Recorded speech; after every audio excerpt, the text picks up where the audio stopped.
સુરેન્દ્રનગર જિલ્લામાં આજે ત્યાગ અને બલિદાનના પર્વ બકરી ઈદની ભારે ઉમંગભેર ઉજવણી કરવામાં આવી હતી।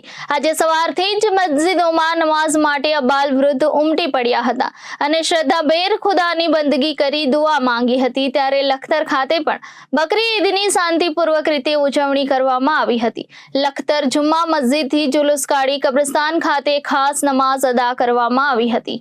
સુરેન્દ્રનગર જિલ્લામાં આજે ત્યાગ અને બલિદાનના પર્વ બકરી ઈદની ભારે ઉમંગભેર ઉજવણી કરવામાં આવી હતી।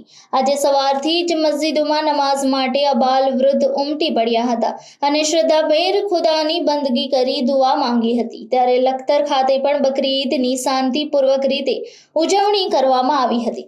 લખતર જુમ્મા મસ્જિદથી જુલુસ કાઢી કબ્રસ્તાન ખાતે ખાસ નમાઝ અદા કરવામાં આવી હતી।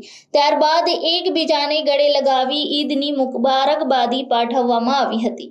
ઈદ ઉલ અઝહાના તહેવાર નિમિત્તે પોતાના મરહૂમ સ્વજનો માટે દુઆ કરવા મુસ્લિમ બિરાદરો લખતર શહેરના કબ્રસ્તાન ખાતે જઈને ત્યાં સ્વજનોના કબરને ફૂલ ચડાવી ફાતિયા પડવામાં આવ્યા હતા। ત્યારે લખતર સહિત શહેર ઇંગરોડી સાકર સહિતના ગ્રામ્ય વિસ્તારમાં પણ મુસ્લિમ બિરાદરો દ્વારા ઈદ ઉલ અઝહાની આનંદ અને શાંતિપૂર્વક ઉજવણી કરવામાં આવી હતી।